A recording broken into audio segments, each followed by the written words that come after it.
जय माई की। क्या कोई ऐसी विधि है, कोई ऐसी प्रक्रिया है जिसको करने से माँ बगलामुखी की साधना करने का अनंत लाभ थोड़े से ही समय में प्राप्त हो सके? तो ऐसी एक विधि अवश्य है जिसको कहा गया है त्राटक। और इस विधि को जानने के लिए भी कुछ साधकों ने अपने प्रश्न रखे। तो आज हम समझेंगे कि त्राटक क्या है, कितने प्रकार से इसे किया जाता है, त्राटक कैसे किया जाता है, इसकी सही विधि क्या है, त्राटक करते समय कौन कौन सी सावधानियां रखना चाहिए और त्राटक करने से कौन कौन सी बीमारियां दूर हो जाती हैं। साधना में त्राटक का क्या लाभ है, साधकों को अगर वे त्राटक का अभ्यास करते हैं तो उन्हें कौन कौन से लाभ तुरंत प्राप्त होने लगते हैं। तो त्राटक एक योग की विधि है, यह एक हठ योग की प्रक्रिया है। इसको त्राटक कहा जाता है। निरंतर किसी एक वस्तु को टकाटक देखते रहना ही त्राटक होता है। यह प्रायः दो प्रकार से होता है, अंतरंग और बहिरंग। अंदर की ओर त्राटक और बाहर की ओर त्राटक। अब जो बहिरंग त्राटक है उसमें त्राटक के कई भेद होते हैं, जैसे सूर्य त्राटक। सूर्य की जो लालिमा, उदयकालीन सूर्य की जो लालिमा होती है, साधक उसके सामने बैठ करके उसे निरंतर निहारता रहता है, टकाटक देखता रहता है, और इस अवस्था को सूर्य त्राटक कहा जाता है। ऐसे ही बिंदु त्राटक होता है, एक बिंदु को निरंतर देखना त्राटक विधि कही जाती है। दीप त्राटक होता है, दीपक की लौ पर ध्यान केंद्रित करते हुए उसे देखना। स्फटिक त्राटक होता है, स्फटिक की जो शिवलिंग या गोलाकार वलय होता है उसको निरंतर निहारना त्राटक विधि कही जाती है। ऐसे ही जो भक्ति मार्ग के साधक हैं वे विग्रह को, जो भी परमात्मा का विग्रह है, माई का विग्रह है, उसको निरंतर उसका दर्शन करते रहते हैं, एक टक हो करके निरंतर उसको निहारते रहते हैं, तो उन्हें भी सिद्धि लाभ होता है। भगवती का, परमात्मा का साक्षात्कार स्वरूप का ज्ञान होता है। ये विग्रह त्राटक कहा जाता है। इस प्रकार से ये बहिरंग त्राटक कहे गए हैं, जो बाहर से आपको करने होते हैं। अंतरंग त्राटक भी होता है, जो हमें अंदर ही अंदर करना होता है, बाहर नहीं करना होता है, अंदर, अपने ही अंदर किन्हीं बिंदुओं को ध्यान करना होता है, उन बिंदुओं का ध्यान करना होता है। इनमें जो षड चक्र हैं उन पर त्राटक किया जाता है। जो 6 चक्र बताए गए हैं उन 6 चक्रों पर हम त्राटक विधि के साथ ध्यान करते हैं तो वे चक्र जागृत होने लगते हैं, सिद्ध होने लगते हैं। ध्यान मेडिटेशन भी किया जाता है त्राटक के साथ, क्योंकि हम ध्यानस्थ होते हैं तो ध्यान कहीं केंद्रित करके हम ध्यान करते हैं। जैसे श्वास पर ध्यान केंद्रित किया जाता है, यह भी एक प्रकार का त्राटक ही है। तो इस तरह से जो बहुत सारी बीमारियां होती हैं, उन बीमारियों में भी, जो शरीर के अंदर बीमारियां होती हैं, उन बीमारियों का भी साधक ध्यान करता है कि वे बीमारियां समाप्त हो रही हैं, खत्म हो रही हैं।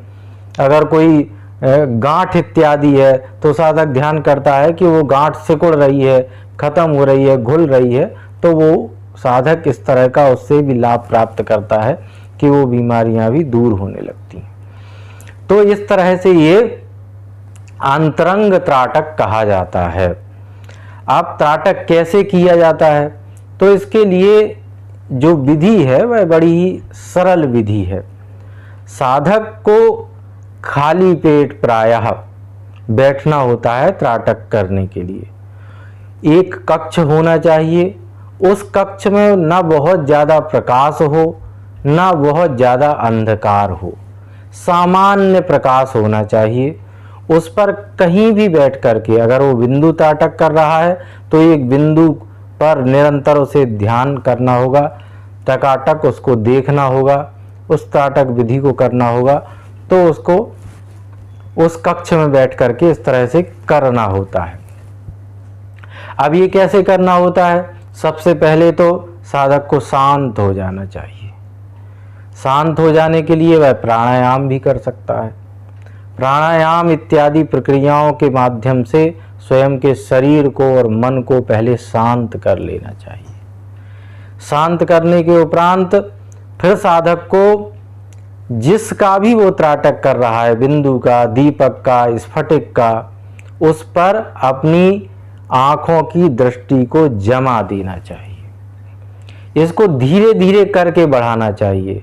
पहले 1 मिनट, 3 मिनट, 5 मिनट, फिर 10 मिनट तक, और फिर अधिकतम है तो 15 मिनट तक साधक इसको कर सकते हैं। इसको करने के बाद साधक जब निरंतर इसको करते रहते हैं तो एक अवस्था ऐसी आती है कि आँखों से अश्रुपात होने लगता है। जब आँखों से अश्रुपात होने लगे या साधक को ऐसा लगने लगे कि अब वह और अधिक त्राटक विधि नहीं कर सकता, तो उसे अपनी आँखों को धीरे से बंद कर लेना चाहिए।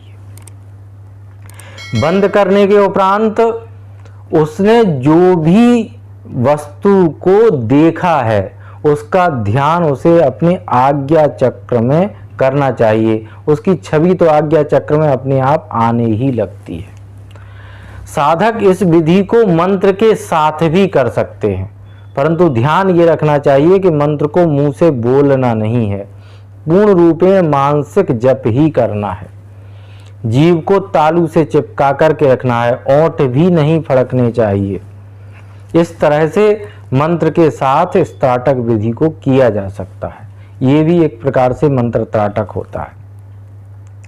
तो फिर जब ये पूरा इस तरह से आज्ञा चक्र में साधक को दिखाई देने लगता है, तो जितने समय तक उसने त्राटक किया हुआ है उतने पूरे समय उसे उसी वस्तु का ध्यान उतने ही समय तक अपने आज्ञा चक्र में करना होता है। यही एकमात्र विधि है जिसको करने से साधक को जो जप साधना है उसका अनंत गुना फल प्राप्त होने लगता है। इसमें कुछ सावधानियां भी होती हैं जो साधक को अवश्य ध्यान में रखना चाहिए। जैसे अशांत चित्त हो करके त्राटक नहीं करना चाहिए। अगर मन अशांत है तो त्राटक नहीं करना चाहिए।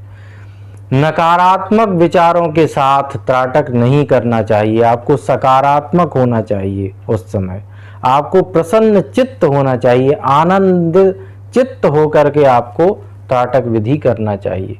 क्योंकि इस विधि को करते हुए आप जिस तरह का चिंतन करेंगे, आप जिस तरह की अवस्था में रहेंगे, उसी अवस्था को अनंत गुना यह त्राटक विधि बढ़ा देती है, विस्तार दे देती है। तो आपको टेंशन तनाव से मुक्त होकर के शांत चित्त होकर के ही त्राटक विधि करना चाहिए। मंत्र जप कर रहे हैं तो उसमें भी ध्यान रखना चाहिए कि मंत्र जप करते हुए आपको केवल मानसिक जप ही करना होता है। जिन भी साधकों को ग्लूकोमा रोग है उन्हें यह त्राटक विधि नहीं करना चाहिए। जिन भी व्यक्तियों को सिजोफ्रेनिया अर्थात मति भ्रम की बीमारी है, मानसिक बीमारियां हैं, उनको त्राटक विधि नहीं करना चाहिए। किंतु इसमें इतना अवश्य है कि अगर कोई साधक इस त्राटक प्रक्रिया को निरंतर सविधि करता रहता है तो उसे कभी भी ग्लूकोमा और सिजोफ्रेनिया बीमारी होती ही नहीं है। लेकिन अगर किसी को पहले से ही है तो उसे त्राटक विधि नहीं करना चाहिए, उससे उसे बचना चाहिए। तनाव में रह करके त्राटक विधि नहीं करना चाहिए, अशांत चित्त होकर के नहीं करना चाहिए। हमेशा बैठ करके आराम से आनंदित हो करके रीढ़ की हड्डी को बिल्कुल सीधा रखते हुए और एकाग्रचित होकर के त्राटक विधि करना चाहिए। हाथों को एक विशेष मुद्रा में अपने घुटनों के ऊपर रख लेना चाहिए। इस तरह से बिना हिले डुले ही त्राटक विधि करना चाहिए। दीपक में अगर ज्योति भी है तो उसको, दीपक को भी ऐसी जगह स्थापित करना चाहिए जहां वह ज्योति हिले डुले ना, तभी आप एकाग्रचित हो सकते हैं। अथवा जो भी है बिंदु या स्फटिक वगैरह जो भी आपने रखा हुआ है वह भी आपके नेत्रों की दृष्टि के सीधे सामने होना चाहिए, जिससे आपको गर्दन झुकाव ना पड़े या तनाव आपकी गर्दन में ना आए। इस चीज़ों का विशेष रूप से ध्यान साधक को रखना चाहिए। त्राटक करने से बहुत सारी बीमारियां ठीक होती हैं। जैसे अभी हमने बताया कि ग्लूकोमा, सिजोफ्रेनिया, मतिभ्रम जिसको कहा जाता है, ये मानसिक बीमारी होती है और प्रायः यह अगर देखा जाए तो हर दूसरे तीसरे व्यक्ति को मतिभ्रम की बीमारी तो होती ही है। बहुत सारे मानसिक रोगी होते हैं। यह बात अलग है कि वे इस बात को कभी नहीं स्वीकारते। अगर स्वीकारेंगे तो वे इस बीमारी को दूर भी कर सकते हैं, लेकिन उन्हें यही मतिभ्रम होता है कि वो बीमार नहीं है और वे बीमार होते हैं। हर दूसरा तीसरा व्यक्ति इस तरह की मतिभ्रम से कहीं ना कहीं पीड़ित होता है। तो जिस भी व्यक्ति को ये बीमारियां हैं, ग्लूकोमा और सिजोफ्रेनिया, उसको तो यह नहीं करना चाहिए, लेकिन अगर पहले से कोई साधक कर रहा है तो उसकी यह बीमारियां दूर हो जाती हैं, वह मानसिक रूप से भी स्वस्थ हो जाता है। किसी को अनिद्रा है, नींद नहीं आती, तो उसे अच्छी नींद आने लगती है। सिर दर्द की बीमारी दूर हो जाती है। तनाव से वह साधक मुक्त रह सकता है। इस त्राटक विधि को करने के बाद अशांति उसकी दूर हो जाती है, वह आनंदित रहना सीखता है। और साधकों के लिए तो यह विशेष रूप से उपयोगी होता है, क्योंकि साधक को हमेशा एकाग्रचित होकर के ही जब साधना करना चाहिए, तभी जब साधना का पूरा फल प्राप्त होता है। एकाग्रता साधना में बहुत आवश्यक होती है। साथ में निर्विचार होना चाहिए साधक को साधना करते समय, अर्थात उसके अंदर विचारों का तीव्र प्रवाह निरंतर नहीं चलते रहना चाहिए। और यह त्राटक विधि करने से साधक के अंदर एकाग्रता भी आती है और विचारों का जो तीव्र प्रवाह है, जो उसको परेशान करता रहता है साधक को, वह भी रोकने लगता है, धीरे धीरे कम होने लगता है। साधक का ध्यान अपने इष्ट के चरणों में, माई में, अपनी साधना में लगने लगता है। और जब यह सब होने लगता है तो साधक को जो साधना का फल प्राप्त होता है वह छोटी सी साधना का भी अनंत गुना फल प्राप्त होता है। थोड़ा सा जप भी आप अगर इस अवस्था में करते हैं तो उसका अनंत गुना फल आपको प्राप्त हो जाता है। त्राटक विधि करते समय और करने के बाद जो भी जप आप करते हैं, अगर आप विधिवत त्राटक विधि को संपन्न कर रहे हैं तो आपको थोड़े से जप करने से ही सिद्धि लाभ हो सकता है। आपका मंत्र चैतन्य अवस्था में आ सकता है। आपको भगवती की कृपा का अनुभव शीघ्र होने लगता है। इसलिए साधना में साधकों के लिए तो यह एक रामबाण उपाय है, जिसको करने से साधक बहुत जल्दी अपनी साधना को चरम पर पहुंचा सकते हैं। तो आशा करते हैं कि साधक इसका लाभ लेंगे। जय माई की।